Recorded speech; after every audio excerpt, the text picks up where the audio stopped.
Hey everyone, welcome back to another episode of Bogey Proof. We got the entire Bogey Proof staff here for another go around.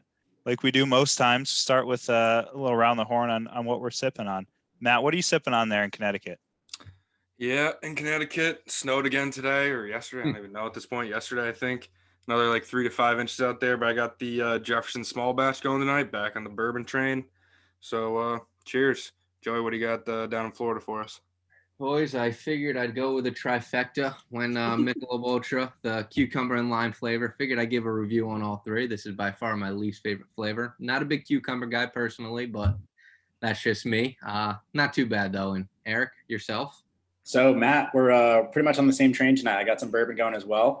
Also Jefferson's Reserve, but not just a small batch. It's a special bottle. It's aged in Groff Cabernet barrels. So a little special Jefferson Reserve bottle as I decided to break out tonight. I don't think I've had any whiskey on the show for, probably at least a month. So yeah, nice to have a glass of bourbon again.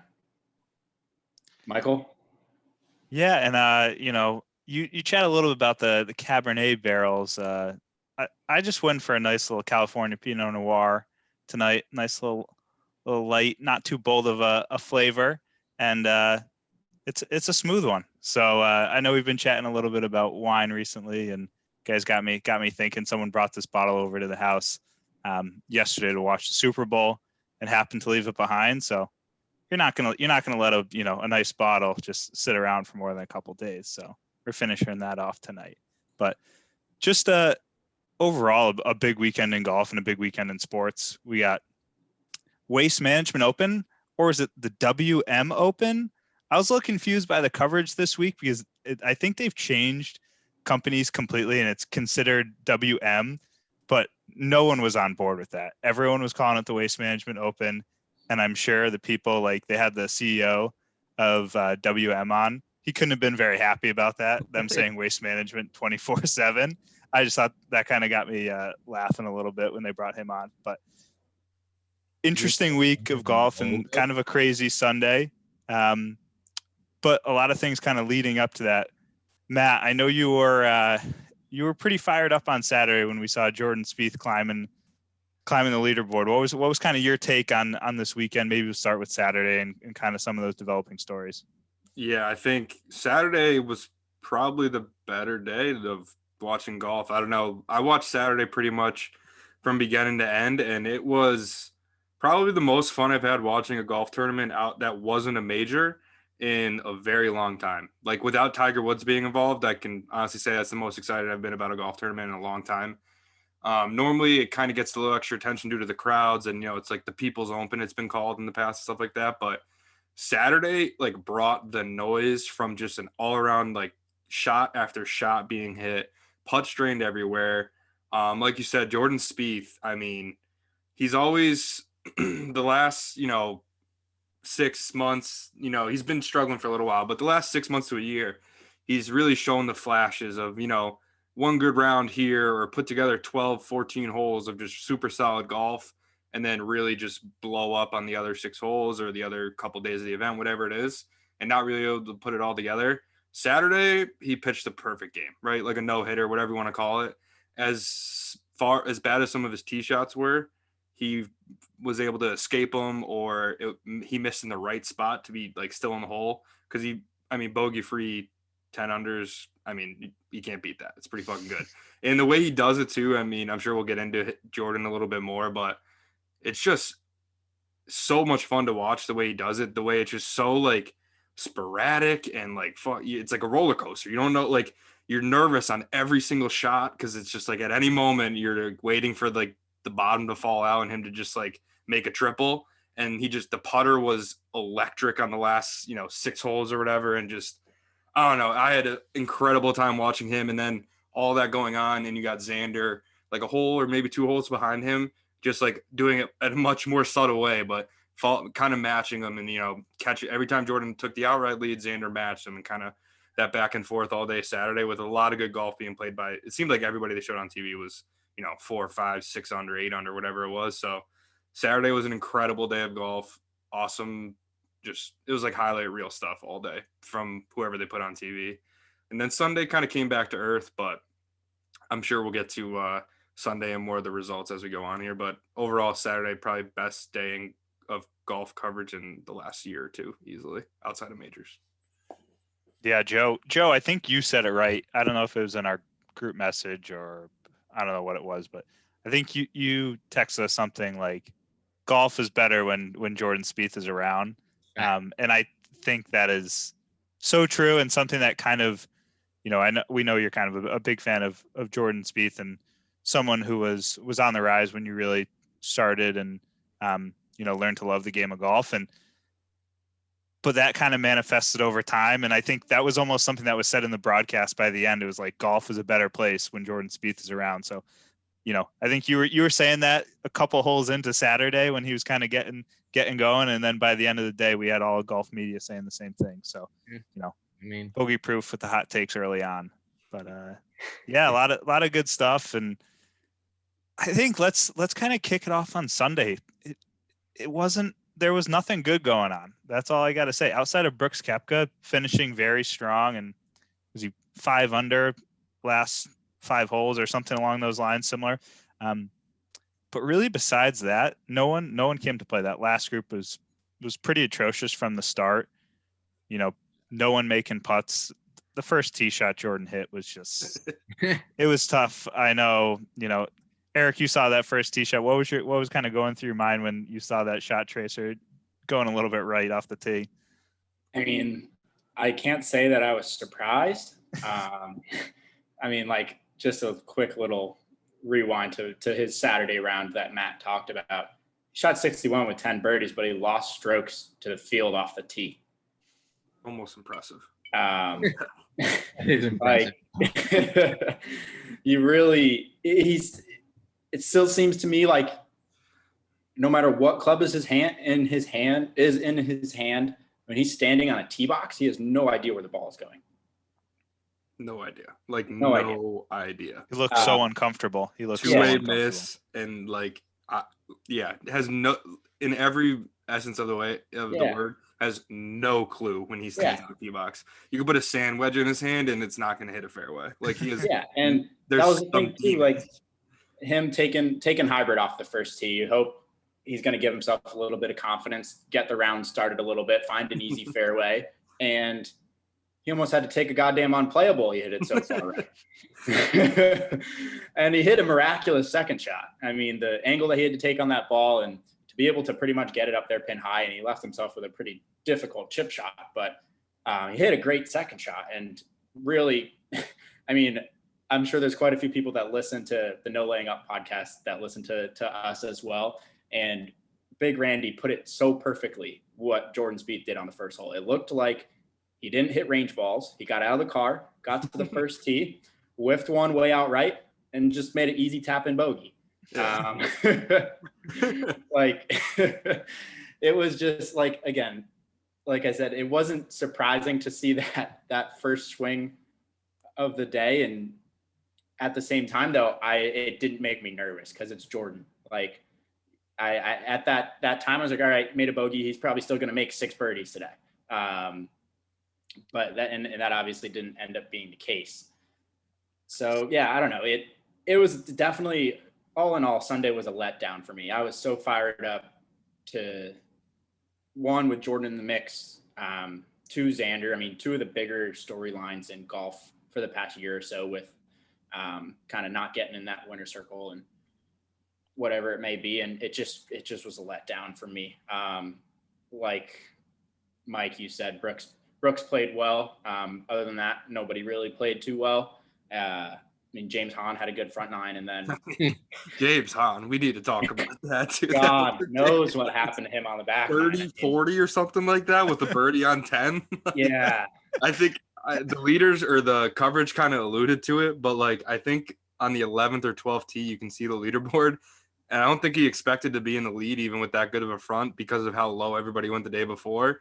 Yeah, and I think he just had a complete panic attack just via the golf course. Like it went from him just being automatic to he couldn't hit the ball in the air. He was like sculling high 3-woods and shit. Like, no, yeah, it literally was a panic attack. Like he was doing the most stupid shit. Like he hit that, I don't remember what hole it was. It was like 14 or 15, his tee shot in the water, right? Yeah. And then he pulls out 3-wood from like 280 yards with the ball 2 feet below his feet and almost missed the ball. Mm-hmm. Hit it like 170 yards and Behind the cactus. on the other side of the hole, behind the damn cactus. He was just like playing extremely reckless. And I think you're right. I think he saw that leaderboard and panicked and then made back-to-back bogeys, I think, right? And then panicked even more, like, oh shit, like I have a chance to win this tournament, and just pressed a little bit too hard, and it really just the Jenga blocks fell from there. Yeah. But yeah, I mean, all in all, again, it was a letdown for me on Sunday. I really expected it to be like one of the best rounds of golf I've been able to watch on TV in a while. And it just really wasn't. It was a little bit of a sleeper. Even with Brooks kind of coming down the stretch there, playing some really great golf and chipping in to ultimately win. For me, Brooks just doesn't do it for me. I just the lack of emotion, and obviously he played a great round of golf and is proven himself to be one of the best golfers in the world, but he just doesn't do it for me when it's him that's making those shots and pulling away. So yeah, I don't know. I think it was obviously a promising weekend for Jordan. Hopefully he can build upon it. He obviously definitely still doesn't have his A game back, but it was good to see that he can still put something together even without it. Yeah, I agree completely, Eric.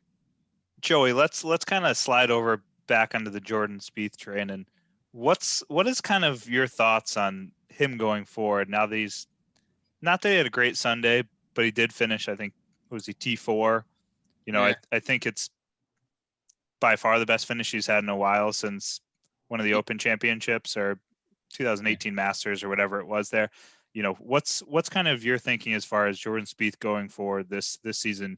Do you expect him to contend in majors now? Is he going to win this year? What's kind of, are we halting the brakes? Where are we at? No, I mean, obviously he said himself, and the announcer was saying he's got a lot to take away from this weekend. Like, as we said, it was a big letdown this weekend, or this Sunday at least. And going into the day and our Sunday, like, as much as I was cheering and wanted Jordan to win, like, I knew not to expect it because I kind of just felt like it'd be, like, it's not just gonna happen that easily, right? Like, it's gonna take time. So, like, I think it's a good thing to come. I'm excited. I mean, even this weekend, I'm excited to kind of see how he plays. Hopefully he can still just kind of contend. And if anything, I just hope we're able to see him continue to compete and see his name on the leaderboard a little bit more often. Cause like we alluded to earlier, like I believe golf is just a better game with Jordan Spieth.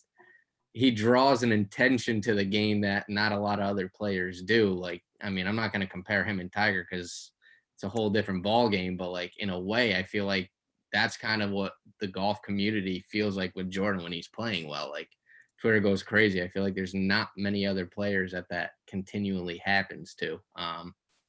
So, I think he's got a good future ahead. I think this has definitely helped him. I'm excited to see how he plays this weekend. And I think I even said, on a few shows in the past, I wouldn't be surprised if he came and just won the Masters this year. And I mean, after seeing him play the way he did on Saturday, I still don't think that's out of it. Like, I think that's very possible. And I hope that happens if the big cat doesn't win. So maybe they get into a duel on Sunday and we see how it goes. But I mean, I'm happy for him. I hope he can, keep his head high and keep battling, and hopefully we continue to see him to compete, Yeah. And like you said, Joe, like Jordan obviously gets you fired up, and not a lot of people really can do that when they're lighting up a golf course. I mean, obviously Tiger is the first person that comes to our minds when we're talking about someone that really kind of gets us going when they're playing well and we get excited to watch them play golf. And Jordan definitely does that for me. I mean, that round on Saturday, like Matt said, was just insane. There's like the really 16 and 17 really was the icing on the cake. Those putts that he made, and just kind of his demeanor and his reactions when he rolls in a 40-footer. Just, I don't know. And it's definitely not on purpose, but they really kind of get a lot of people going, unlike a lot of players can do.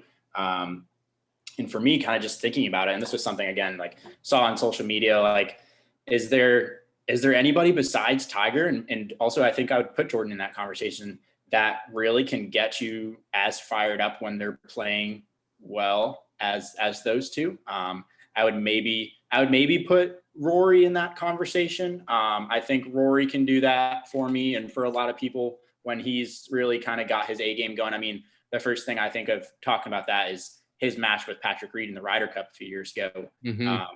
And obviously being American and rooting for the Americans, I got just as fired up watching Rory play that round of golf as watching Patrick Reed give it back to him. So I don't know. I think outside of Tiger and Jordan, Rory's definitely probably pretty close in that conversation, but I don't know that there's a lot of people that really can get like the whole golf world fired up as they do when they're playing well. Yeah.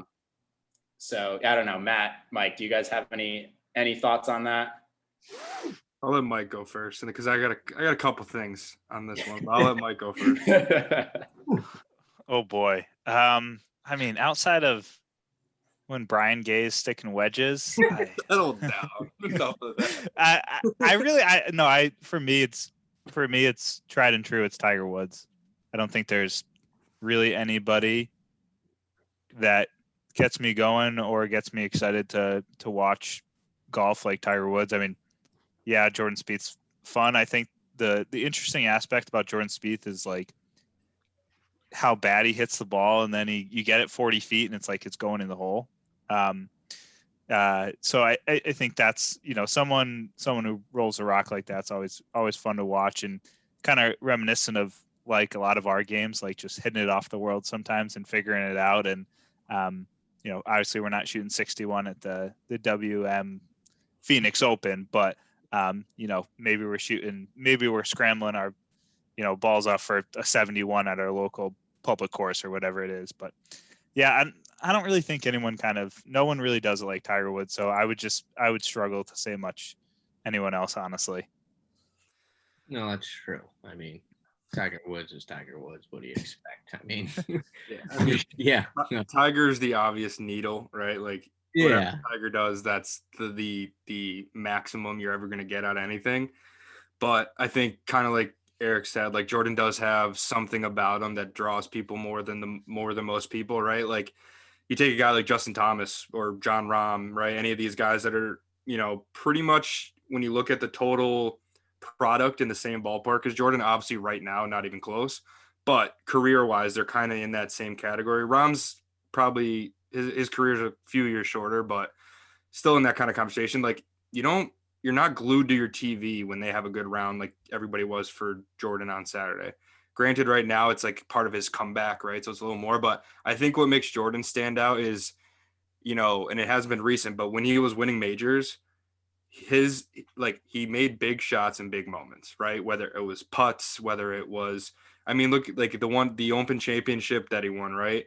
He's literally on the driving range, then he hits it to 50 feet and fucking drains it, right? Like, there's something about that, his ability to just show up in those big moments, which he did in the past, like Chambers Bay. Like, people obviously focus on DJ 3-putting from 15 feet, but Jordan had to make up one from like 20 feet the group before that to even put that kind of, situation into play. So it's like Jordan, although it hasn't been his recent form, has proven that in big moments he can make big shots. And I think because of that, you never count him out, right? Like, that's kind of what pulls you there. It's like, as bad as it was on Sunday, on the 15th hole, you're like, if he just kind of blacks out and just starts making a couple putts here, like, he could probably still squeak this out, right? Like, something about that I think happen. Yeah, exactly. You're like waiting for him to just make one. Once he makes one, he's fine, right? He just didn't happen to do any of that on Sunday, but he has something about him where he knows how to put the ball in the hole, and he seems to do it much better, or like in the big moments, better than most of the other guys that are kind of on tour right now.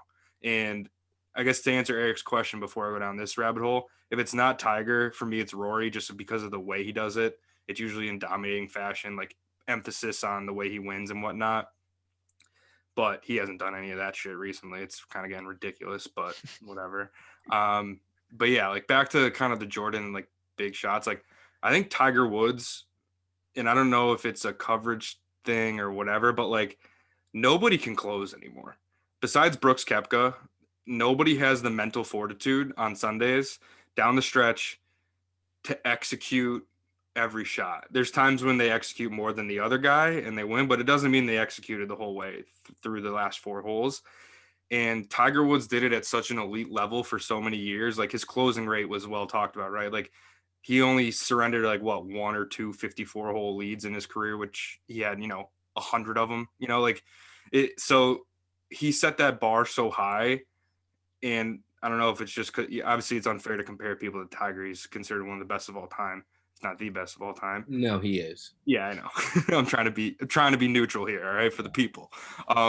But like JT, Rom, DJ, all these guys, Rory, right? All these guys that are right now like the cream of the crop for like, that next generation after Tiger. What's their best closing percent, like individually, right? Like 30%, like something ridiculous like that. Like, and you saw it in full force on Sunday at the WM Phoenix Open. Like the leaders were the only people over par because it's like James Hahn sees the scoreboard, has a panic attack. Like he played flawless for 10 holes and then couldn't hit the ball in the air the last 7 because he realized he was in the lead. Like there's something about that added pressure that right now, besides Brooks Koepka, nobody seems to be able to handle. Like at JT, he's won a bunch. DJ recently has been killing it, but like they both have had many times in their career where they completely blunder on Sunday, right? Like it just seems like that happens more often than the latter, right? Or than the opposite of it right now. Like you're more likely to win in third than you are in first right now, it seems like, going into Sunday. Yeah. Not many people that have the lead like hang on to it for whatever reason. I mean, you could say it's the strength of the fields. They're deeper fields now. Like, they're going lower. There's arguments to be made, but like at the surface level, nobody closes anymore. It's just every week, the guy going in on Sunday, I don't know, maybe he'll win. It's not like, I feel like 10 years ago, it was like, oh shit, somebody's got to go catch him. And it's like, now it's like, I'll wait for him to make a bogey or a double. And then, we'll see what happens, see if you get off to a hot start. But Brooks, I'll give him credit, and clearly he showed that this week with the world crumbling around him on Sunday. 5 under last 5. I'll take a trophy. See you guys later. Like, like kind of ho hum. You don't even notice him, and then all of a sudden he's 2 back, he's 3 back, he's eagle. Oh, now he's in the lead. Like it's like all these other guys are just hitting in the water and shit around him, and he just shoots 31 on the back or something like that. It's just weird. I don't know. Brooks has been able to do it, but I don't know if his like the reps are there for him yet. He did it at he's done it in majors, which obviously stands out more than anything else, but I feel like he's only had the opportunity to do it like 5 times. And I think he's won, almost all of those, but just, it's weird. Nobody closes anymore. I don't know. Something about it. It's the mental game. It's not there anymore for the young kids. And even Xander touched on it. I think he was quoted today saying like, Brooks has proven that he can do it. And it's something me and my team are trying to figure out. Like, so people are like more aware of it, or I don't know what it is, but people can't figure it out these days. Jordan, Rory, DJ in the past, Xander, like all these guys, top 5 in the world, and Sundays happen, and it's like they forget. I don't know. It's just crazy. Yeah, I would say, I mean, of all of them, like you just mentioned, DJ is definitely, I would say, at the top of the list with ability to close in recent history. I think he's like technically won like 4 of his last 8 worldwide starts now after this past week in Europe. So definitely I'd say he is at the top of the list with ability to close recently. Mm-hmm. Mike, did you watch much of that event over in Europe this past week? I didn't watch a ton, but I did see quite a few highlights from Saudi International. It seems like an interesting golf course, a lot of room out there, a fun finish. 17 is essentially a drivable par 4, and then 18 is a par 5, and it seemed like at the end of every day, DJ's up there. I don't know if he was leading after the first 2 rounds, but he had the lead after 54 holes, and and closed the deal like you said. I think it's just a case of he drives the ball so well, and he hits such a consistent. His iron game is so consistent right now of just hitting that little cut that it's almost impossible for him to like play a bad golf tournament. And when you go, not to the field was decent over there. It was actually not bad at all. But he's far and away the most prolific player in the field. And I think kind of what he's shown over the last, 2 or 3 years is that if he's the best player in the field and he's playing his best golf, there's a pretty goddamn good chance he's going to win, right? I think we saw it at the Masters last year. We didn't really know what we were going to get in November in Augusta, but what was kind of the default? Number one player in the world, guy was playing the best, and what happened? He got it done. So I think he's kind of in this form of, if he comes to play and he plays a decent first round and plays a decent second round, like, he's going to be there. And I don't know if he's not intelligent. I don't know if he's just doesn't give a fuck. He just, like, nothing phases him. He just goes out there and he plays golf and he makes birdies and he moves on with it. Like, I don't think he really cared that he won this week. I don't think you see his quote at the beginning of the week. Somebody asked him about, like, I think it was through the distance thing, like what happens when you hit it. He's like, well, very clearly I'm the best player in the world right now, which is, like, tough to argue, right? 4 of his last 8 starts or whatever it is he's won, and most of them, I think it was like 30, like he had the 31 under in there and set the record at Augusta, right? So really good golf. He's like, yeah, but I hit bad shots too, and then I just go find it and hit it again. Like, we all say that's how we want our mental game to be, but I think that literally is how he thinks. Like, hit the ball, go hit it again. Like, that's, when we always talk about the mental side of the game, it's like shot by shot, one shot at a time. Like, you gotta have, like, short-term memory, all that stuff. Like, we all say that, but he literally lives it, Like, he actually executes that. I think child's game to him. Mm-hmm. Yeah, I think he just has such a unique ability to, like, turn his brain off, hit the golf shot to the best of his ability, and then just, like, walk down the fairway and do it again. I think, right, you see Jordan Spieth and you see how uncomfortable he is over the ball sometimes, whether it be on the tee or around the greens or whatever, and all the fidgeting that goes on. Like, there's just a lot of shit going on, like, and his brain is firing on all cylinders and fucking turning over on itself. But there's just, I don't think DJ allows, like, those thoughts to enter or other things to, like, really enter his game plan at all. And, like, right, he was funny. I think he made a double on Saturday on, like, 13, and his comment to it was like, yeah, I hit a good shot. Like, I was really surprised that it came up short, and then he just, like, moved on from it. Like, Jordan probably would have talked about, hey, that just, like, destroyed my round, and, like, this, and this, and, that led to a bad tee shot in 14, blah, blah, blah, blah. Like, I think DJ does a tremendous job of kind of just doing what he can within the shot and then moving on. Unlike the person that finished T2 this week, Tony Finau. Oh boy, it doesn't matter what time zone, what country, some things just stay the same.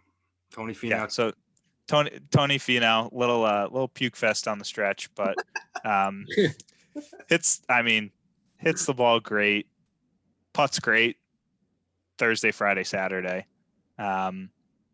And I saw some highlights. Like, he just sometimes makes it look so ridiculously easy that it's not even, it's like almost infuriating to watch him sometimes, because he swings like he's swinging in slow motion, hits like 350, and then he, like, flicks a wedge 165 yards, and you're like, how the fuck am I supposed to play the same golf that this guy's playing?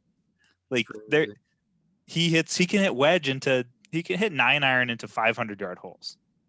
Like, so I think, and I don't know, he's really fun to watch, and he seems like a great guy, and hopefully he breaks through at some point. But I don't know if he breaks through if it means that he becomes a prolific winner. Like, I just don't see that I don't see that on his kind of, trajectory.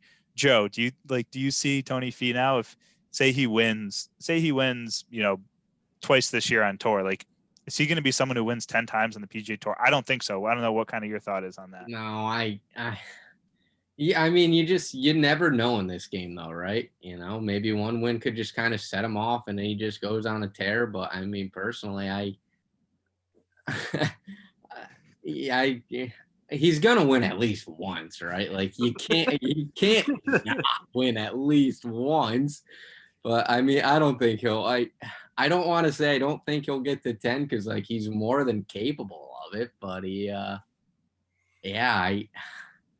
I don't really, like, have an answer. No, he doesn't get to 10. I'm just gonna say it right there. Who do you think wins? But I hope he does. Who do you think wins next? Jordan, Xander, or Finau? which one of the, because Xander's clearly got some issues too. He's gone. Yeah. He's been in the top. I feel like I five gotta for the last, rule. like, I gotta rule Finau out. Like he's sitting pretty at T2. He's okay. Eric, what do you think? Out of those three guys, who? Jordan's my answer. I'm sticking with my guy. I'm going to go Finau. I think Finau is going to win next of all of those guys because you know what? He, for the most part, isn't playing bad golf on Sundays.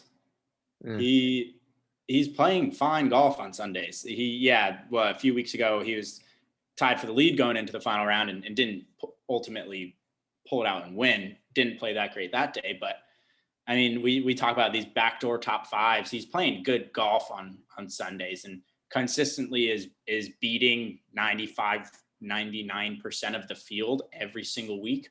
I think for him, it's a matter of time before that Sunday 67 that he's really kind of been consistently throwing out there is going to be good enough. I think Xander and Jordan are a little too inconsistent right now to be able to close it out. I think while everyone has this talk about Finau right now, when is he gonna do it again? When is he gonna win? It's been 3 years since he won.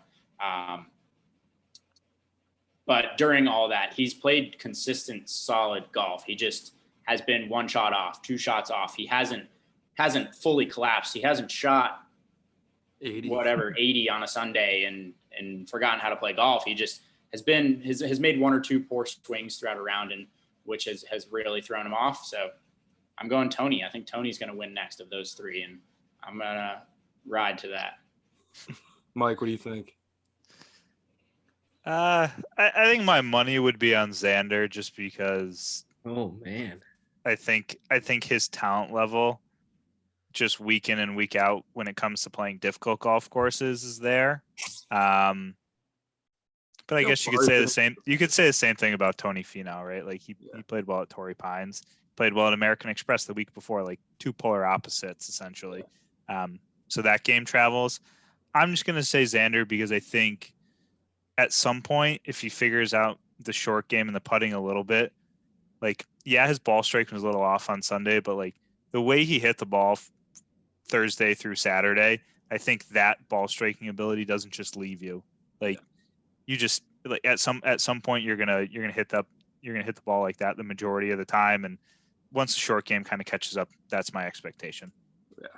See how far he's in his driver? Like he's not a big guy, and I don't know if it's just because it's in Arizona, but like just like really consistently around that 340 number this weekend. And I was like, I know, he doesn't hit it short by any means because he plays so well at all these big golf courses, but I just don't remember it being that long. I don't know if he just had a good week or if it's the Arizona air being thin, but yeah, I'm kind of with you guys. I don't know. Like the thing with Jordan, I would pick him because he's kind of proven, like I said before, like big shots, big moments, he can handle that. And the putter isn't the problem for him. It may be a little streaky, but it's not really the problem. He hit like 22 of 56 fairways this weekend. He was dead last in the field on like driving and like strokes gained off the tee and all that stuff, and probably should have won. Like his irons were finally kind of back somewhat close to where they were when he was at his best, and I think that's kind of what showcased this weekend. Some of those approach shots he was hitting on Saturday, even if they clearly weren't from the fairway very often, but he was back to like hitting irons just to like all of a sudden you're like, oh shit, 8 feet, like kind of back to that stuff where if he gets that and the putter kind of remains the same, I think it's going to come down for Jordan just a week where he just finds a fairway finder, something you can just groove out there and just not be in the shit all day, that all of a sudden he doesn't have to work so hard to shoot 68 and, like stuff like that where I think he can probably get it done just based on the other guys haven't really proven that they can do it in the, like the big shots and the big moments. I just think it's going to come down to eventually you need to do that to win on the PGA Tour. And I trust Jordan with that shot more than the other guys. It's just a matter if he can keep it on the fucking earth long enough. Yeah. But, outside of the golf that was played inside the ropes, I thought it was a lot of fun to see some fans out there at the Phoenix Open. We had 5,000 fans on the course each day, and 16, I think the capacity was close to 2,000. So a little bit raucous in there. And I thought it was just a lot of fun to see people excited about sports, and the announcers were excited about sports. The athletes were super excited that people were on the course. I got a good buddy from school, and Matt, you know him too, Chris, and he's out there Friday and Saturday just enjoying himself and having a couple of drinks and walking the course. And it's like, that's what it's about. And I know he's a casual golfer and a casual golf fan, but like, just to be able to get out there and enjoy the golf course and enjoy everything that goes around, like, that must have been the ultimate treat. If you're one of 5,000 people that gets to watch the best golfers on earth, you know, go around a pretty epic golf course and see some awesome golf, like, that's a lot of fun. So I thought that was fun, and, you know, looking forward to that kind of being the norm, hopefully in some capacity. And I think we're going to get that with more of the West, maybe not so much in the West Coast swing, but as they get down to like Florida and everything, there's no fucking rules down there. Joe, chime in if there's any rules, but not a lot of rules. Down here, boy. As evident at the Super Bowl, right? Like, that place was packed. Yeah, 25,000 fans of the Super Bowl. I liked how they did it, how they had a lot of the frontline workers and people that were working in hospitals were kind of the people that they brought on, and each of the teams sponsored, like from the cities, sponsored a bunch of the frontline workers to go down there and enjoy that experience. But yeah, so 5,000 people at the Phoenix Open, 25,000 people at the Super Bowl. Kind of as we transition back, you know, I know we're not there, and really it's probably going to be another 6 months to a year before we see something at like pseudo full capacity. What's kind of that event that you want to be part of? You know, when we can get back to full capacity, Eric, where are you going to be? Is it going to be a concert? Is it going to be a sporting event? Is it kind of one? Is it both of those things? What is it? What are you looking forward to? Yeah, so I'll give you two answers here. I'll give you a golf answer and then a non-golf related answer. Golf related for me, it would probably be like you mentioned, kind of the Florida swing. I'll go Bay Hill. That tournament for me every year kind of really flips the switch for golf season. It's a month before the Masters. You got the players mixed in there a couple of weeks later. And it really kind of what gets me going for golf season every year is that event. And just that atmosphere really on the 18th hole there. Obviously we've seen some pretty historic Tiger moments on that 18th hole there. And that wouldn't have been even close to the same as they were without fans. So if I were to be able to pick an event in the near future to be able to attend and be able to get that experience with a full capacity of fans, it would probably be Bay Hill here in a couple of weeks. Outside of golf, like you mentioned, for me, it'd be a concert. As we all are, I'm a huge fan of music, and was on a pretty good run at the beginning of 2020. We're getting to see some pretty cool concerts here in Virginia, and definitely have been missing out on that lately. And I couldn't care less what the concert is. I just want to go be able to listen to some live music and stand next to 1,000 people that I don't know and sing the same song. So yeah, that's where I'll go with that. Joey, what about yourself? I agree. Concerts. I think we might all agree on that. I just want to go to a nice Dave Matthews concert, and same thing, just sing with a bunch of randoms that I have no idea who they are. Yeah. But so take that away. I mean, I'm just baseball season. I just want to go to a Yankees game, watch us win a World Series this year, because it's going to happen. Settle down. Fontaine, don't even go there, buddy. Relax. All right. Yeah, Yankees game. And I guess for the golf event, I mean, I have the obvious answer, the Masters. I feel like it'd be great to really see some patrons there this time around. And I know they talked about it happening, so hopefully that stays true and nothing bad happens in the world.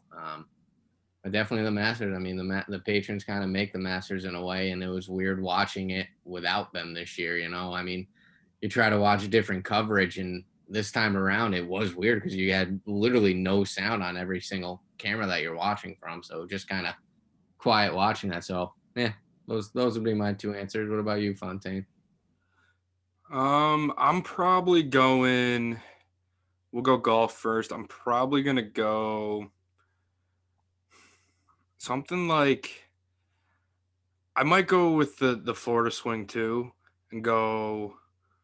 I have to go like Honda Classic or something. I just like I love that, like Eric said, that Florida swing, the timing of it.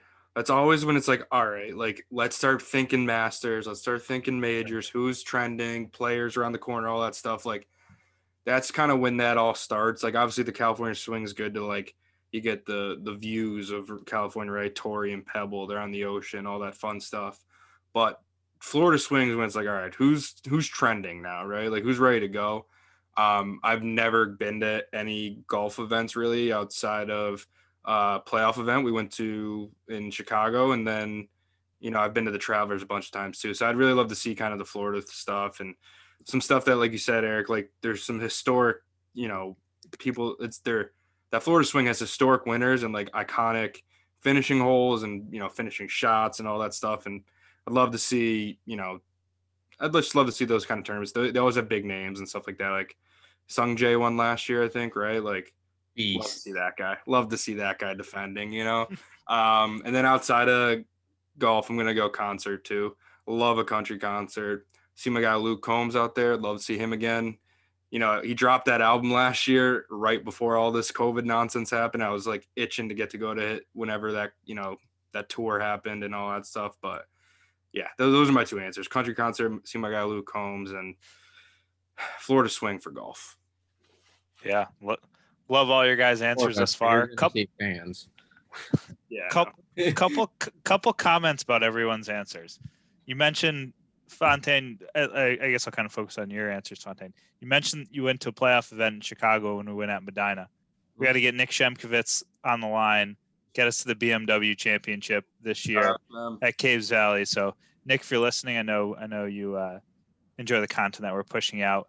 Would love to make a trip to the BMW if they allow fans there. We won't call them patrons because Joey, as he correctly stated, the fans at Augusta, they're known as patrons, and we'll allow patrons to just be specific to Augusta at this moment. Absolutely. And then Luke Combs, I just remember Fontaine, me, you, Eric, me, and you, we were talking about, hey, like let's make a weekend out of it. We're going to go to like Philadelphia or something and go see. Yeah. We're like going to go to the Philly Stadium and go to like Luke Combs and like Tim McGraw or some fucking random and we just all those kind of things really didn't happen. So definitely on board with you guys saying country concert, but I will flip the script a little bit. Concert. All right, Dave Matthews. When you said Dave Matthews, I just pictured you, smoking some weed in Saratoga. So that was kind of where my brain went. But I think for me, and it's something that I really haven't done a whole lot of. I would love to go to a big time college football game and a tailgate beforehand. I think it would be a blast to get down somewhere down south, and not that I really have any connection to Alabama or LSU or Georgia or anything like that, but I think that would be a great experience to go do that and kind of just be around all that energy for a Saturday. I think would be a blast. And then from a golf perspective, I think it would be a lot of fun to go to the WGC match play in Austin. I think that one with double fists and a couple cocktails around that place, watching a couple matches.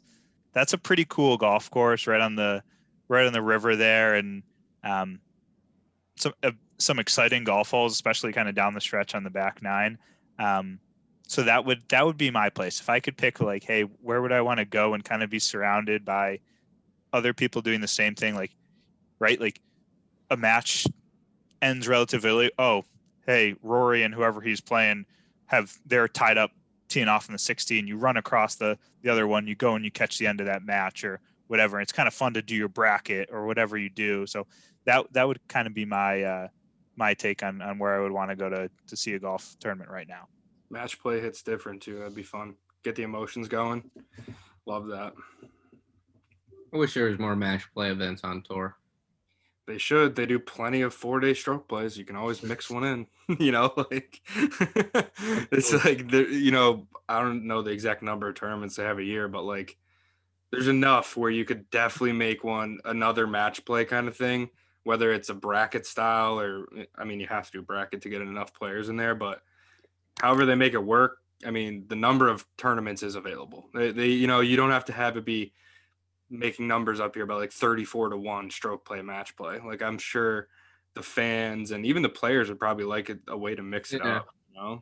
I think like one of them, an old tournament, or I want to say like the PGA Championship, or like one of those. I feel like used to be a match play, like a long time ago. It was match play, but they changed it obviously. Yeah, I'm trying to figure out what it was.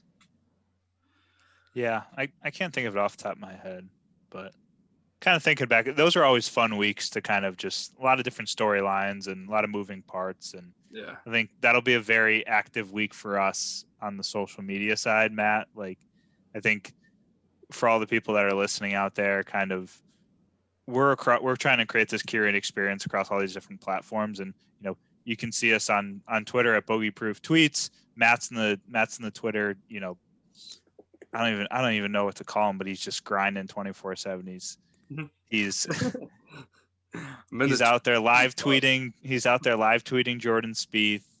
He's living and dying by every one of Rory's shots and kind of just keeping the energy going there. Instagram, Bogey Proof. On the Instagram, we're putting up updates for everyone out there as far as these podcasts go, but also putting cocktails up there, putting our Bogey Proof picks every week. So those that are kind of interested in, maybe putting a bet on the line, we put those out on Wednesday every single week. So, give us, if we have bad picks like we have been lately, throw some shade at us. Like, I think we're ready to come back. Had Xander. That's part of the reason why I was so pissed at him on Sunday. Like, that was the way to get off the hump for us. We got to get one, and that was our guy. All you had to do was shoot 2 under. That's all you had to do. We got to get one. And I think if we go 0 for maybe one more, we might have to start bringing in like a guest picker.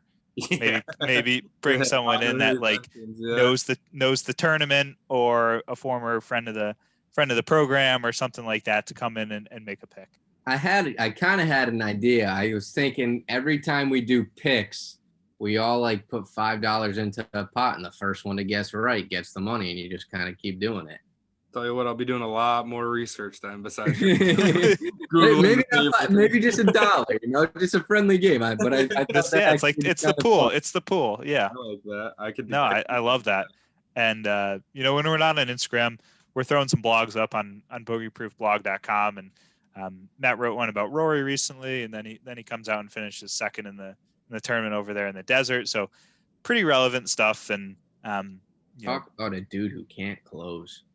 I'm telling you, dude, Tiger broke everybody. I think he set the expectations too high that once they miss, like, say 2, now everybody's like, they're rethinking everything, when it's like, not everybody's going to win 90% of the time. Like, I think they're too quick to like re-engineer just because they don't close a couple times. Yeah. Matt, and I think too, we have we as consumers of golf, but also other players, have such a skewed perspective of what a good career is.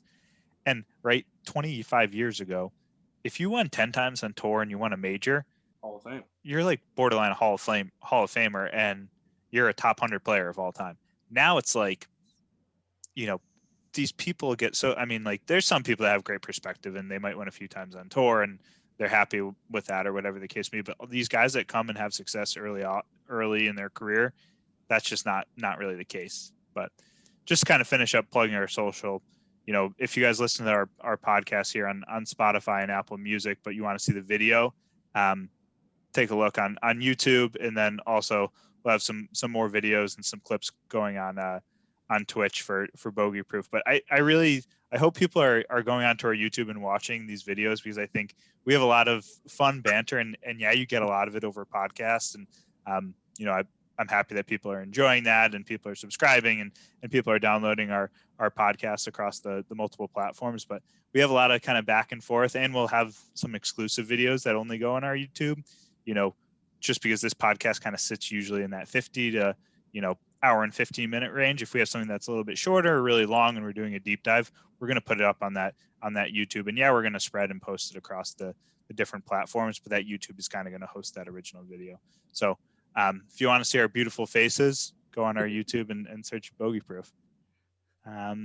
But yeah, really besides that, I think let's kind of just wrap up. I think distance and the distance report is something that they brought up a little earlier in this week, and Rory had some comments, Justin Thomas had some comments, and I don't think we really need to dive into kind of everything that they talked about in the report. I don't think that's overly important. I think it kind of just comes down as there's an issue in golf, and it's that people hit the ball too far. Whether that issue can be somewhat tamed by changes to equipment, changes to the course, change to the golf ball, whether that's just changing our perspective and being okay with the fact that the ball goes that far, and kind of just understanding that, hey, 10 under might not win anymore, and like 22, 23 under is going to be the norm when a golf course is set up relatively easy.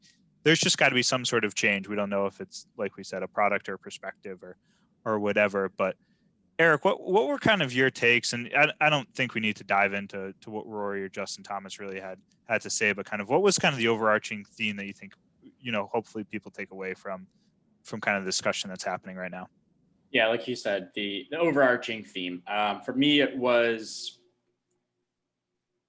the approach that RNA and the USGA have taken just seems to be missing the mark a little bit on what the game needs at the moment. Yes, like you said, there's a distance controversy or debate or whatever problem that you want to call it. The ball goes far, and we're seeing some historically low numbers from the best players in the world. But one of the things that stood out to me from a lot of the reactions from guys on tour, like you mentioned, Rory specifically, was I think they're focusing on the wrong thing to grow the game. That's what they're saying is the reasoning behind this distance report, and making the game sustainable is their focus behind this distance report. And it's coming right after a year where golf saw its biggest boom in quite a while. And sustainability for me, and this is mimicking a little bit of what Rory said, but sustainability in the game of golf for me isn't going to come from making the game more challenging. Right now, I mean, all of us, we're not out there overpowering golf courses, and we're better than a lot of golfers in the world. I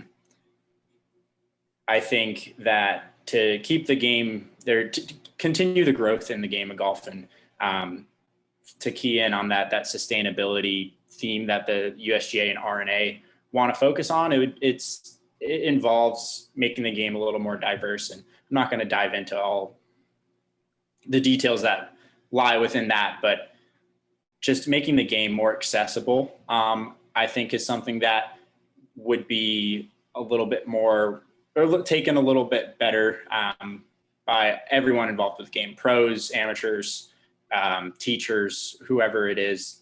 I think that if they truly want the focus of everything that they're doing to be grow the game, make the game sustainable, I think they're taking the wrong approach. I don't think that this distance report is the worst thing in the world. I agree that pros are hitting the ball incredibly far and it's changing the game of golf, but I think that their reasoning, or at least the reasoning that they're saying that this distance report is being released is just not the right stance.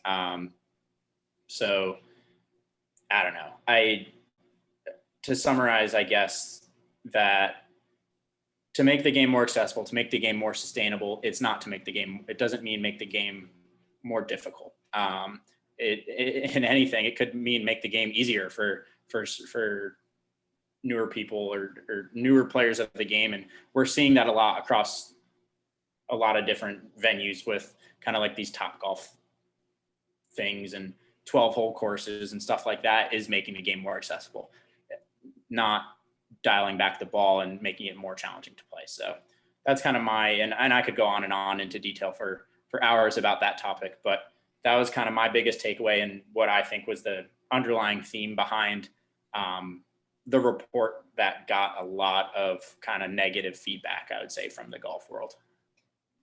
Yeah, I think you bring up some great points, focused on the distance report, but I kind of want to just hit on the part where you talk about making the game more accessible and easier and kind of breaking down some of those barriers. I want to challenge our listeners to come back and send us DMs or start a Twitter thread or something saying like, what are the reasons why you didn't go and play golf? Like, I think that's the question we need to ask people. We need to say, for people like that came on our Friends of the Program that are really starting to pick up golf, Brian and Colin and Jason and, like, think back on a time when you didn't love golf or there was some sort of barrier in your way. Like, what was that? Was it the cost of it?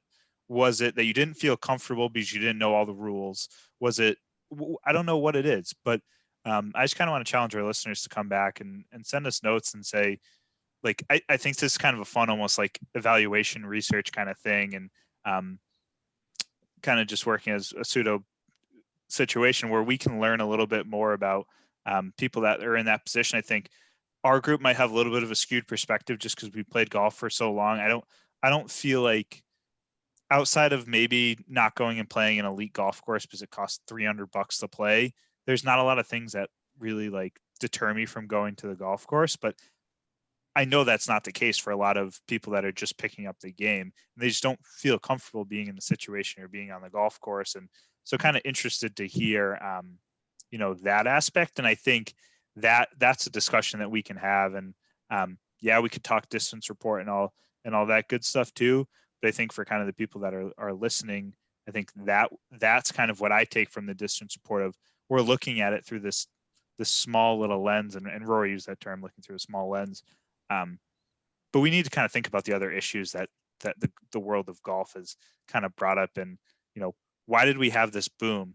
Like, is because people had more time and they had the ability to do it. And, we need to build off that, and let's find the reasons and the restrictions and the barriers of people to play golf. And let's break those down in some capacity and move on and continue the growth.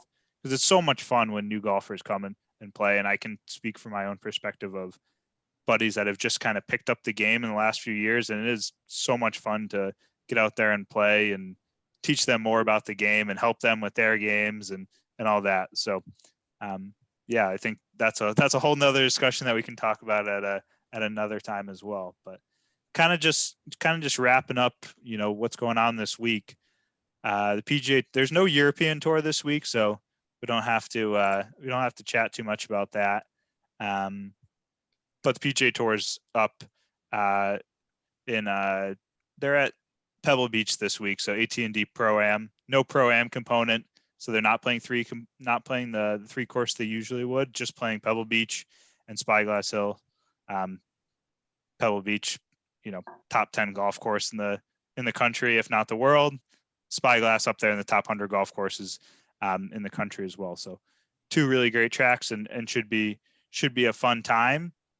I think let's dive into picks. It's not a great field this week, and I know we were kind of chatting about that a little bit before, and Matt was a little distraught. I think I heard him in the background asking Siri, why is the field so weak here at Pebble Beach? But and she didn't have an answer for him. But Matt, did you learn anything? Did she tell you anything? And kind of who's your pick for this week? I can't figure out why nobody's there. It's got to be something to do with, although it can't be because DJ's playing. I don't know. I'm trying to give them all the benefit in the world here of them being over in, Maybe Saudi Corona? Arabia and everywhere. I don't know.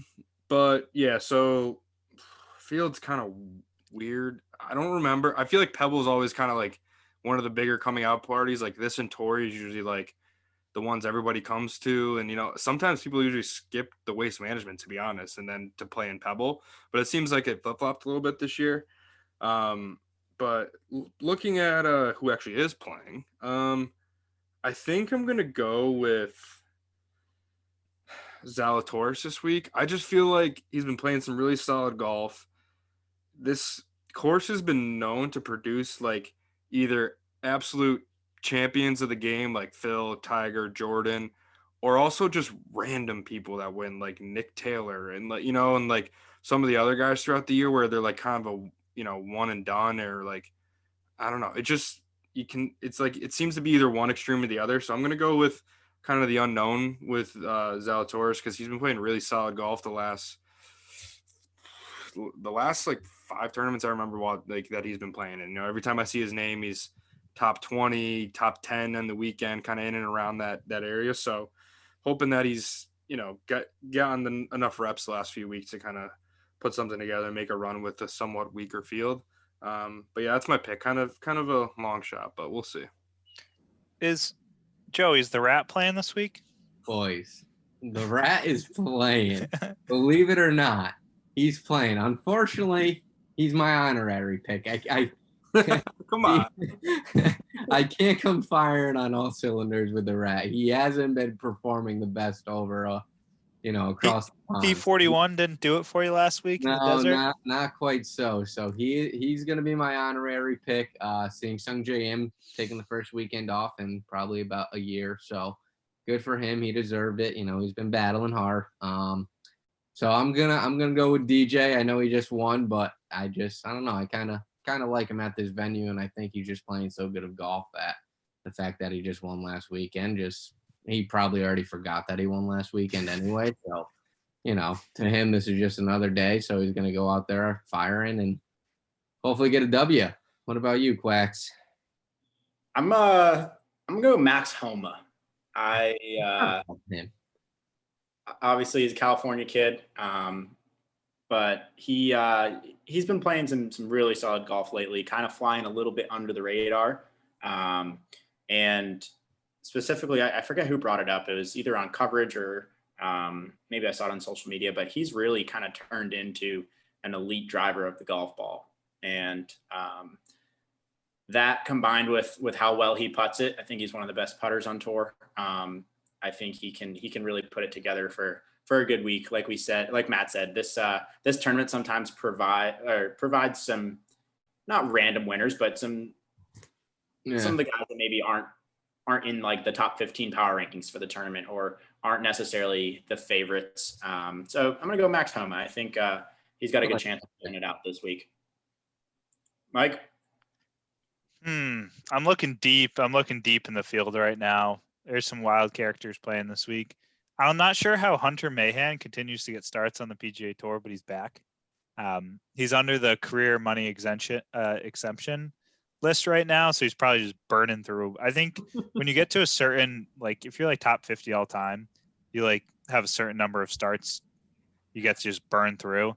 And clearly he's decided that this is the last year he's going to play professional golf, so he might as well just use them all. I think I got to go chalk this week. I think Patrick Cantley's my pick. Played great in American Express. Has shown some really, really strong form. Won in the fall. California guy.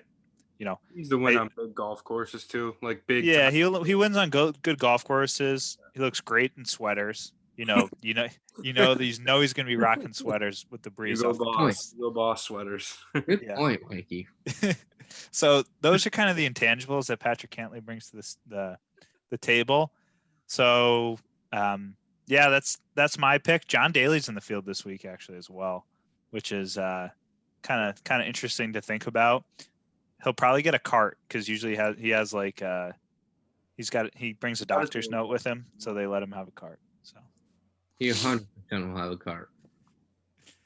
But looking forward to another fun week on the PGA Tour, and a lot of interesting people in the field this week. And it's not super strong, but I think sometimes that yields to some interesting coverage, and we have someone in a late group on Sunday that we haven't seen in a while. Or kind of a young guy that makes it happen.